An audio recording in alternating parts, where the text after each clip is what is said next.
Hello दोस्तों। आज के वीडियो में हम बात करेंगे बाल विकास में दंड एवं पुरस्कार की भूमिका के बारे में। तो आइए शुरू करते हैं अपना आज का वीडियो।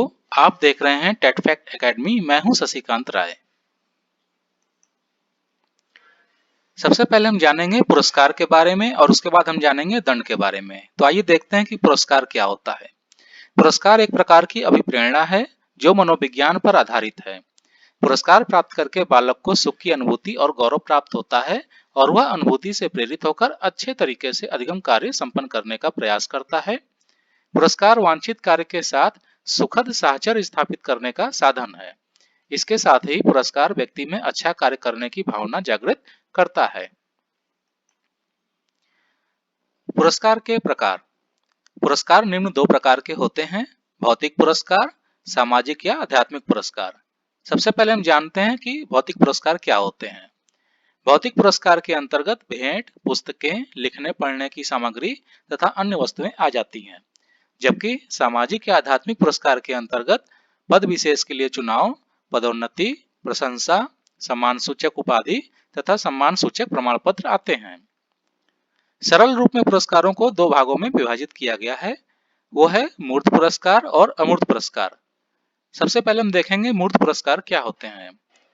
मूर्त पुरस्कार में प्रमाण पत्र, प्रगति पत्र, छात्रवृत्ति, अन्य उपयोगी वस्तुएं, सम्मानित पद, मेडल, कप और शील्ड आते हैं। जबकि अमूर्त पुरस्कार में प्रशंसा, छात्र के प्रति कृपा दृष्टि होना आदि चीजें आती हैं। पुरस्कार देने से लाभ। पुरस्कार प्राप्त करने की अनुभूति के साथ पढ़ने या किसी कार्य का साहचर्य स्थापित हो जाने पर छात्र अधिक रुचि और उत्साह से पढ़ने का कार्य करते हैं। अध्यापकों, माता पिता तथा अभिभावकों को प्रसन्नता होती है। पुरस्कृत छात्रों द्वारा विद्यालय का नाम भी ख्याति प्राप्त करता है। पुरस्कार एक प्रेरक के रूप में विद्यार्थियों को क्रियाशील बनाए रखता है।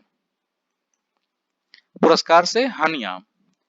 बालकों के मन में निर्धारित लक्ष्य को प्राप्त करने के स्थान पर पुरस्कार पाने की भावना प्रबल हो जाती है। पुरस्कार पाने के लालच में बालक अवांछनीय तरीकों का प्रयोग करते हैं। पुरस्कार द्वारा केवल योग्य छात्र ही प्रभावित होते हैं, दूसरे छात्रों में निराशा की भावना पैदा होती है। छात्र परीक्षा का प्रमाण पत्र प्राप्त करने के लिए अध्ययन के या शिक्षा के मुख्य लक्ष्य को भूल जाते हैं। आइए अब बात करेंगे दंड के बारे में। सबसे पहले समझेंगे कि दंड क्या होता है। दंड एक निषेधात्मक प्रेरणा है। इसका उद्देश्य किसी कार्य विशेष के प्रति निषेध करना होता है। दंड से भय उत्पन्न किया जाता है। जिस प्रकार बालक पुरस्कार प्राप्त करके सुख की अनुभूति करता है, उसी प्रकार दंड प्राप्त करके बालक दुखी हो जाता है। दुख का मतलब उसे शारीरिक, मानसिक, आर्थिक तथा सामाजिक दृष्टि से कष्टप्रद स्थिति में रखना है। दंड का भय एक तीव्र प्रेरणा है। अधिगम के क्षेत्र में अनुचित कार्यों से विमुख करने के लिए बालक को दंड दिया जाता है। दंड के भय से बालक अनुचित कार्यों तथा अपराध को करने का साहस नहीं कर पाता। दंड वह साधन है जो अवांछनीय कार्य के साथ दुखद भावना को संबंधित करके उसे दूर करने का प्रयत्न करता है। वास्तव में दंड एक अवांछनीय व्यवहार को दूर करने का दमनात्मक साधन है। दंड के प्रकार। सबसे पहले है शारीरिक दंड। शारीरिक दंड का प्रयोग नवीन शिक्षा प्रणाली तथा मध्यकालीन शिक्षा प्रणाली में किया जाता था। मध्यकालीन शिक्षा प्रणाली में छात्रों को कठोर शारीरिक दंड जैसे मुर्गा बनाना, छड़ी मारना, कान पकड़ना, पेड़ पर हाथ पैर बांधकर लटका देना आदि आते हैं। इस प्रकार के दंड को वर्तमान समय में निषेध कर दिया गया है। शिक्षा मनोविज्ञान में शारीरिक दंड देने का विरोध किया है, किंतु आवश्यकता पड़ने पर शारीरिक दंड दिया जा सकता है। आर्थिक दंड। विद्यालयों में छात्रों को कई कारणों से आर्थिक दंड दिया जाता है, जैसे विद्यालय में या कक्षा में अनुपस्थित रहना, कक्षा का कार्य पूरा न करना, विद्यालय में उद्दंडता दिखाना आदि। इस प्रकार के दंड का प्रभाव छात्रों पर न पड़कर अभिभावकों पर पड़ता है, अतः इस दंड का समर्थन नहीं किया जा सकता। सामाजिक दंड। सामाजिक दंड अधिक प्रभावशाली होता है। इस दंड में छात्रों को दूसरों के सामने लज्जित किया जाता है, जैसे कक्षा के बाहर निकाल देना, कक्षा में सबसे पीछे बैठाना, कक्षा के सब छात्रों से अपराधी छात्र से बातचीत करने के लिए मना करना और खेल कूद में भाग न लेने देना इत्यादि। मानसिक श्रम का दंड। इस प्रकार के दंड में बालकों से मानसिक श्रम कराया जाता है। जैसे बालक गृह कार्य न करे तो उसे अवकाश के समय में या विद्यालय बंद होने के बाद रोककर उस कार्य को पूरा करने का आदेश दिया जाता है। या फिर बालक अगर लिखने में अशुद्धि करता है तो उसे उस अशुद्धि को पुनः कई बार लिखने के लिए कहा जा सकता है। मनोवैज्ञानिक दंड। मनोवैज्ञानिक दंड का संबंध भावनाओं से होता है।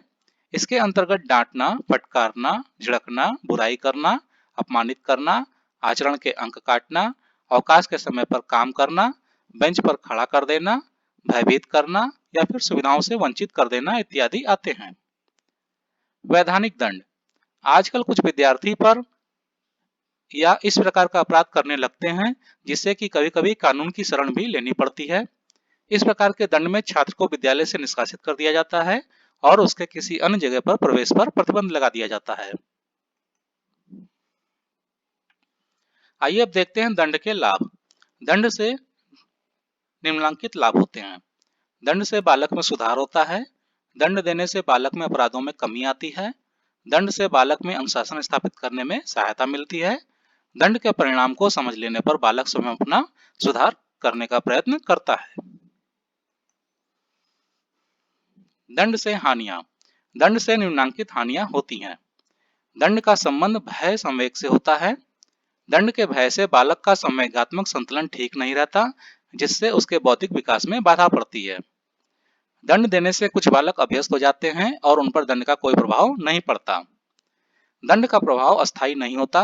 दंड के भय से बालक थोड़ी देर तो ठीक रहते हैं और उसके बाद फिर भी उसी प्रकार का अपराध करते रहते हैं। दंड के कारण दंड देने वाले के प्रति ईर्ष्या, द्वेष तथा बुरी भावनाएं उत्पन्न होती हैं और मन में प्रतिशोध की भावना बनी रहती है।